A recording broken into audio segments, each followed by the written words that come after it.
प्रिय दर्शकों नमस्कार। हाजिर हूँ महालक्ष्मी को प्रसन्न करने का एक अचूक उपाय लेकर के। महालक्ष्मी को प्रसन्न कौन नहीं करना चाहता, महालक्ष्मी की कृपा कौन नहीं पाना चाहता, हर कोई चाहता है। लेकिन क्या महालक्ष्मी हर किसी पर प्रसन्न होती है? बिल्कुल नहीं। मैंने बहुत सारे ऐसे लोगों को देखा है जो अपनी 2 वक्त की रोटी बड़ी मुश्किल से कमा पाते हैं, और ऐसे लोगों को भी देखा है जो पैसे की सेज बनाकर पैसे पर सोते हैं। ऐसा क्यों होता है? ये जन्म कुंडलियों में कंडीशन बन जाती है, एक योग बन जाता है। कोई व्यक्ति ऐसा होता है वो किसी भी कार्य में अपना हाथ डाले उसको सफलता मिलती है। थोड़ी सी मेहनत करे तो उस थोड़ी सी मेहनत का ही उसे अधिक लाभ मिलता है और वो सफल हो जाता है। आपने कभी सोचा है आज के समय में जितने भी कामयाब इंसान हैं, जितने भी करोड़पति लोग हैं, क्या जिस समय इन्होंने मेहनत करना शुरू किया, कोई व्यवसाय शुरू किया, तो क्या इनके साथ साथ किसी और ने नहीं किया होगा? बहुत सारे लोगों ने किया है, लेकिन क्या सभी सफल हो पाए? नहीं होते। अब कोई भी एग्ज़ाम होता है, उसमें बहुत सारे बच्चे एग्ज़ाम देते हैं, तो क्या सभी उसमें सफल हो पाते हैं? नहीं हो पाते। उसका कारण क्या होता है? 2 कारण होते हैं, एक तो मेहनत, एक भाग्य। अब जिसके भाग्य में ये एग्ज़ाम पास करना लिखा है तो वो मेहनत भी बहुत अधिक करेगा और उसकी मेहनत रंग लाएगी। लेकिन जिसके भाग्य में ये नहीं लिखा है तो वो पहली बात तो मेहनत नहीं कर पाएगा, और दूसरी बात यदि मेहनत करेगा तो उस मेहनत का उसको फल नहीं मिल पाएगा। तो ऐसा होता है, ये जन्म कुंडलियों में योग बन जाते हैं।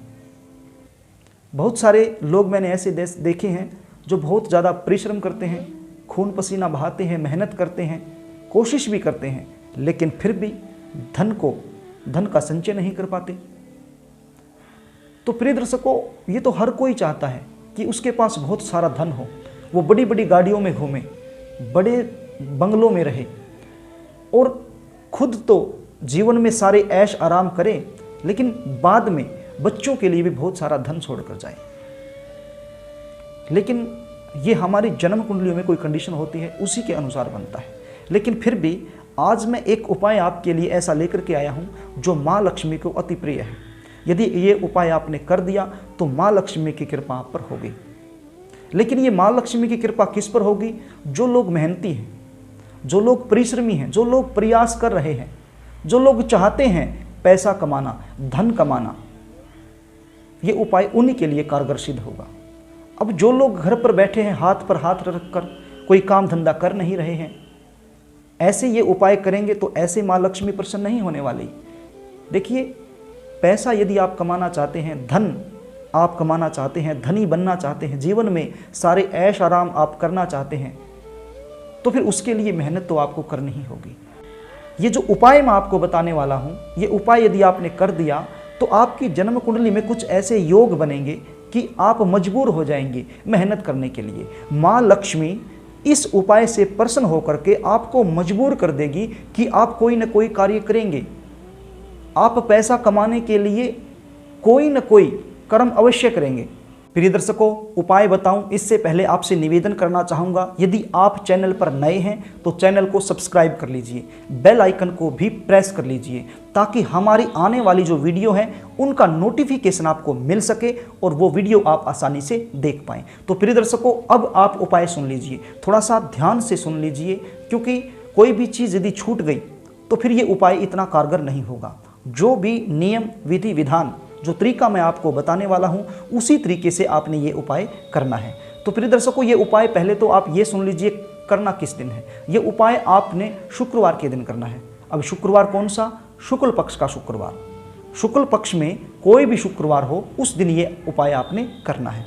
अब ये उपाय आप नवरात्रों में भी कर सकते हैं। नवरात्रों में भी जो शुक्रवार आएगा, अब की बार जो शुक्रवार है वो सप्तमी तिथि में आता है, तो उस दिन भी ये उपाय आप कर सकते हैं।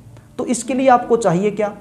इसके लिए आपको एक लौंग चाहिए, बिल्कुल साबुत, साफ सुथरी, टूटी हुई ना हो, और एक चाहिए इलायची, वो भी साफ सुथरी होनी चाहिए, छोटी इलायची, हरी इलायची, और एक चाहिए रेड कलर का कोई भी कपड़ा, छोटा सा रुमाल के साइज का, या फिर रुमाल हो रेड कलर का, वो कपड़ा आपने चाहिए, और एक चाहिए कमलगट्टे की माला।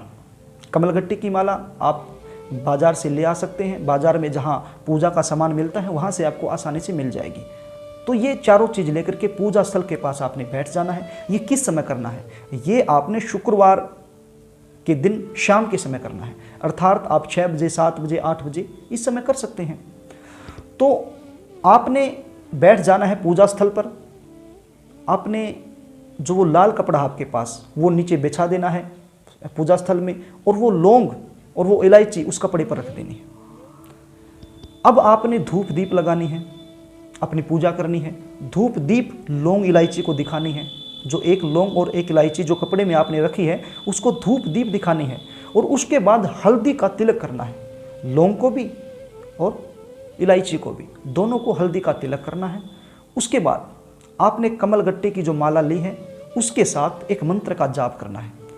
मंत्र का जाप करना है 108 बार। बड़ा ही पावरफुल मंत्र है, ऐसा मंत्र जिसके जपने से महालक्ष्मी तो प्रसन्न होगी ही, साथ में विष्णु भगवान भी प्रसन्न होंगे। क्योंकि महालक्ष्मी उन्हीं पर प्रसन्न होती है जिन पर विष्णु भगवान प्रसन्न होते हैं। क्योंकि आपने देखा होगा तस्वीरों में महालक्ष्मी हमेशा ही विष्णु भगवान के पांव दबाती हुई आपको दिखेगी। तो यहाँ पर भी जब विष्णु भगवान प्रसन्न होंगे तो महालक्ष्मी साथ ही साथ प्रसन्न हो जाती है। तो ऐसा करने से महालक्ष्मी और विष्णु भगवान दोनों ही यहाँ पर प्रसन्न होंगे और आपके घर में धन की बरसात होगी। तो प्रिय दर्शकों, आपने 108 बार इस मंत्र का जाप करना है। आप स्क्रीन पर देख पा रहे होंगे। इस मंत्र का उच्चारण मैं कर देता हूँ। ओम महालक्ष्मी च विद्महे विष्णु पत्न्या च धीमहि तन्नो लक्ष्मी प्रचोदयात्। इसको एक बार और सुन लीजिए। ओम महालक्ष्मी च विद्महे विष्णु पत्न्या च धीमहि तन्नो लक्ष्मी प्रचोदयात्।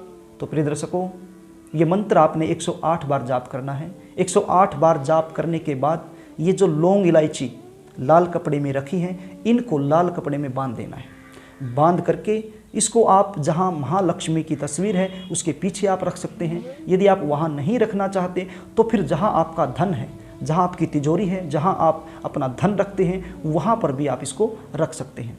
तो प्रिय दर्शकों, ये उपाय करने से आप पर महालक्ष्मी की कृपा होगी और आपके घर में कभी भी धन की कमी नहीं होगी। तो प्रिय दर्शकों, आशा करता हूं आपको समझ में आ गया होगा।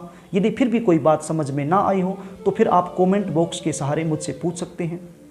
यदि आप अपने जन्म कुंडली का सटीकता से विश्लेषण करवाना चाहते हैं तो फिर स्क्रीन पर दिए गए नंबरों से मुझसे संपर्क कर सकते हैं और अपनी जन्म कुंडली का सटीक फलादेश करवा सकते हैं।